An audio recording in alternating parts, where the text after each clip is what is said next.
Direktorat Tindak Pidana Umum Barreskrim Mabes membongkar 2 jaringan tindak pidana perdagangan orang dengan modus memberangkatkan pekerja migran Indonesia ke Timur Tengah. 2 jaringan ini diketahui telah beroperasi sejak tahun 2015 dan diperkirakan jumlah korban mencapai 1.000 orang.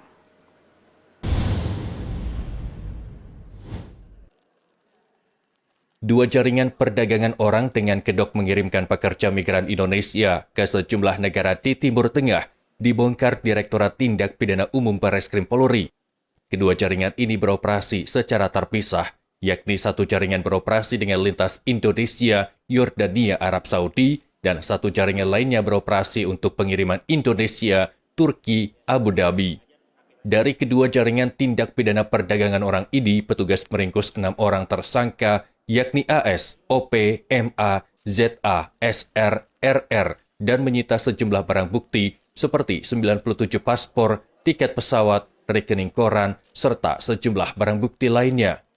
Dari hasil penyelidikan petugas jaringan Indonesia, Yordania, Arab Saudi, diotaki oleh tersangka AS dan beraksi dengan modus operandi menjanjikan korban bekerja di Arab Saudi dengan gaji sebesar 1.200 rial atau sekitar 4,7 juta rupiah per bulan. Namun proses perekrutan dan pemberangkatan para korban tanpa melalui prosedur yang sesuai dengan ketentuan. Sementara tersangka OP mengotaki jaringan Indonesia, Turki, Abu Dhabi. Jaringan ini beraksi dengan modus menggunakan perusahaan yang tidak terdaftar sebagai penjalur pekerja migran untuk merekrut korban. Para korban juga diminta biaya antara 15 hingga 40 juta rupiah per orang. Namun bukannya dikirim ke negara tujuan sesuai yang dijanjikan, melainkan hanya sampai di negara Singapura saja. Terkait dengan tindak pidana perdagangan orang, yaitu jaringan Indonesia, Aman Jordania, Arab Saudi, atau sering disebut jaringan ZA dan jaringan AS. Kemudian yang kedua, jaringan Indonesia, Turki, Abu Dhabi, atau jaringan OP.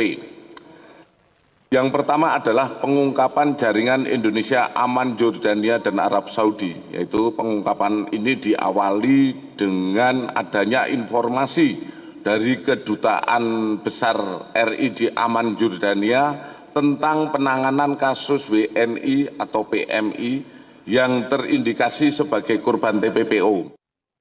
Polri masih terus mendalami kasus ini termasuk menelusuri kemungkinan ada jaringan tindak pidana perdagangan orang yang berafiliasi dengan para tersangka. Para tersangka kini mendekam di tahanan Barreskrim Polri dan dijerat pasal berlapis dengan ancaman hukuman maksimal selama 15 tahun penjara. Dari Jakarta, Andrianto, Nusantara TV melaporkan.